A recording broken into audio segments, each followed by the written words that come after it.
کہ ان کا خون کا جو قطرہ ہے وہ زمین پر بعد میں گرتا ہے، پہلے ان کے گناہ معاف کر دیے جاتے ہیں۔ اس کے علاوہ ایک اور جگہ پر آپ صلی اللہ علیہ وآلہ وسلم نے فرمایا جہاد فی سبیل اللہ کی ایک صبح یا شام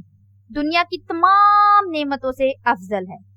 اب دیکھیں ان احادیث مبارکہ سے واضح ہوتا ہے، آیات مبارکہ سے واضح ہوتا ہے کہ جو مومن ہیں، صحیح معنوں میں جو مومن ہیں، جو سچے ہیں، وہ لوگ کبھی بھی جو ہے وہ ایک تو یہ کہ وہ شک نہیں کرتے، دوسرا یہ کہ اپنی جان کو بھی قربان کرنے کے لیے تیار رہتے ہیں، اپنے مال کو بھی اللہ کی راہ میں خرچ کرنے کے لیے وہ تیار رہتے ہیں۔ اب ہم آتے ہیں آیت نمبر 16 کی طرف۔ اب آیت نمبر 16 میں ہے قُلْ أَتُعَلِّمُونَ اللَّهَ بِدِينِكُمْ وَاللَّهُ يَعْلَمُ مَا فِي السَّمَاوَاتِ وَمَا فِي الْأَرْضِ وَاللَّهُ بِكُلِّ شَيْءٍ عَلِيمٌ۔ اب دیکھیں اس میں جو ہے وہ بیان کیا گیا ہے کہ آپ فرما دیں، یعنی کہ آپ صلی اللہ علیہ وآلہ وسلم کو کہا جا رہا ہے کہ آپ فرما دیں کیا تم اللہ کو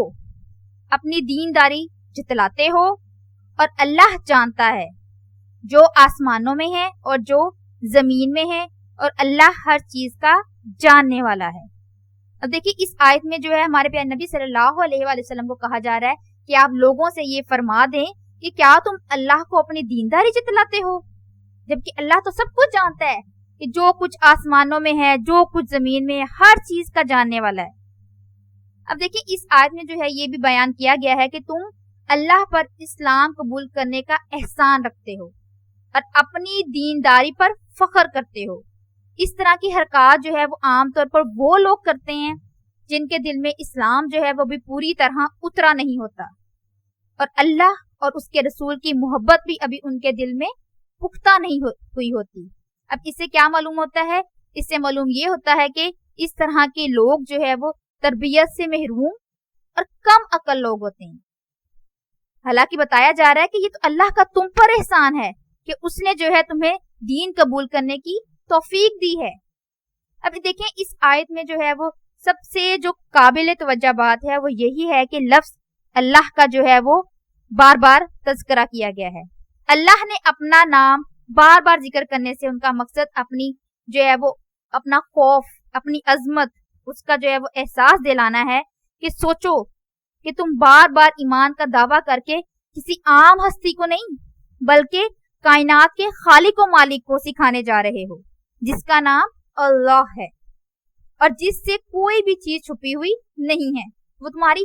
ہر حرکت کو دیکھ رہا ہے اور تمہارے دلوں کی حال کو جانتا ہے۔ اللہ تو آسمانوں پر، زمین پر، جہاں پر بھی جو بھی چیز ہے کائنات میں موجود اس کے متعلق جانتا ہے، ہر چیز کا احاطہ کیا ہوا ہے۔ تو ساتھ ہی ساتھ جو ہے اگر ہم لوگ دیکھیں قرآن پاک میں بھی اللہ تعالیٰ نے فرمایا ہے کہ سورۃ حجرات کی آیت نمبر 18 کو اگر ہم لوگ دیکھیں تو اللہ تعالیٰ نے فرمایا بے شک اللہ آسمانوں اور زمین کی پوشیدہ باتیں جانتا ہے اور اللہ دیکھنے والا ہے جو تم کرتے ہو۔ لیکن اس سے بھی یہ چیز واضح ہو رہی ہے کہ جو کچھ بھی ہم کرتے ہیں، چاہے ہم ظاہر کر کے کر رہے ہیں، چاہے ہم دوسروں سے چھپا کے کر رہے ہیں، لیکن اللہ تعالیٰ ہر چیز کو دیکھ رہا ہے، ہر چیز کا جاننے والا ہے، وہ تو دلوں کے حال تک جانتا ہے۔ اب ہم آتے ہیں آیت نمبر 17 کی طرف۔ اس میں جو ہے وہ بیان کیا گیا ہے کہ وہ آپ پر احسان رکھتے ہیں کہ وہ اسلام لائے۔ آپ فرما دیں تم مجھ پر اپنے اسلام لانے کا احسان نہ رکھو، بلکہ اللہ تم پر احسان رکھتا ہے کہ اس نے تمہیں ایمان کی طرف ہدایت دی اگر تم سچے ہو۔ اب دیکھیں اس میں بھی نبی صلی اللہ علیہ وآلہ وسلم سے کہا جا رہا ہے کہ آپ جو ہے یہ لوگوں سے فرما دیں کہ احسان جتلاتے ہو جبکہ احسان جو ہے وہ ہم نے تم پر کیا ہے۔ اب دیکھیں اس سے یہاں پر کیا ہے کہ یہ ایسے بدو تھے جو کہ دراصل اسلام لا کر یہ احسان جتلاتے تھے کہ ہم جو ہے وہ خود بخود ہی اسلام لے آئے، اور اسلام لا کر وہ کیا کرتے کہ ہم خود بخود اسلام لے آئے اور اسلام لا کر جو ہے وہ ہم آپ کے پاس حاضر ہو گئے ہیں اور آپ کو کیا ہے ہمارے خلاف لشکر کشی جو ہے وہ نہیں کرنا پڑی۔ اور اس سے ان کا کیا مقصد ہوتا تھا یہ سب کچھ باتیں بتانے کا؟ ان کا مقصد یہ ہوتا تھا کہ اب ہماری طرف بھی جو ہے وہ توجہ فرمائیے کہ کچھ مال غنیمت جو غزوات وغیرہ ہوتے ہیں ان میں کچھ اموال و غنائم سے ہمیں بھی کچھ نہ کچھ جو ہے وہ مال ملتا رہے۔ یعنی کیا تھا کہ ان کو میٹھا میٹھا اسلام تو پسند تھا لیکن اس کے لیے کچھ کرنے کے لیے وہ تیار نہیں رہتے تھے، اور جب کچھ کرنے کا ٹائم ہوتا تھا تب بالکل پیچھے ہو جاتے تھے، اور جب مال غنیمت کے حوالے سے کچھ ہوتا تھا تو وہ پھر آ کر بتاتے تھے کہ ہم جو ہے وہ اسلام لے آئے ہیں، ہمارے خلاف کچھ نہیں کرنا پڑا، ہم خود بخود حاضر ہو گئے ہیں۔ تو ان کے بارے میں یہ کہا جا رہا ہے کہ اے نبی کہہ دیجئے اگر اسلام لائے ہو تو اپنی ذاتی اغراض کے لیے لائے ہو، ورنہ تمہارا بھی وہی حشر ہوتا جو دوسرے کافروں کا ہو رہا ہے۔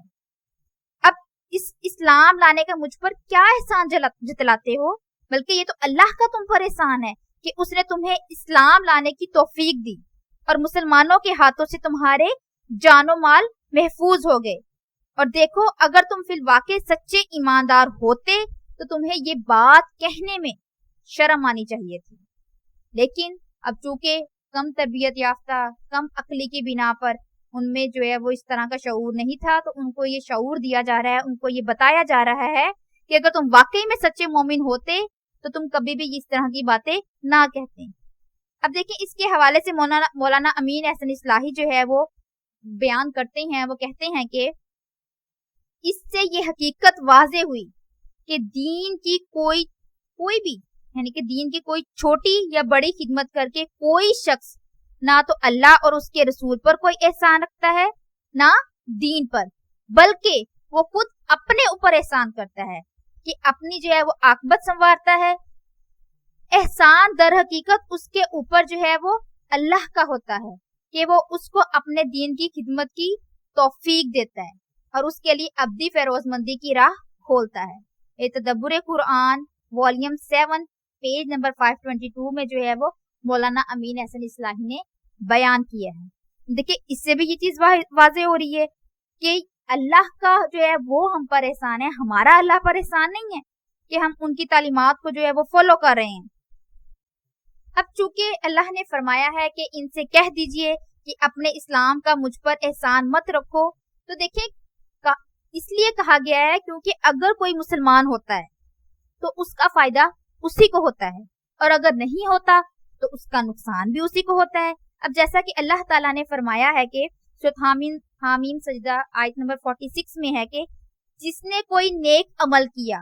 وہ اس کے نفس کے لیے ہے، یعنی کہ اس کی اپنی ذات کے لیے ہے، اور جس نے کوئی برا عمل کیا وہ اسی کے ذمہ ہے۔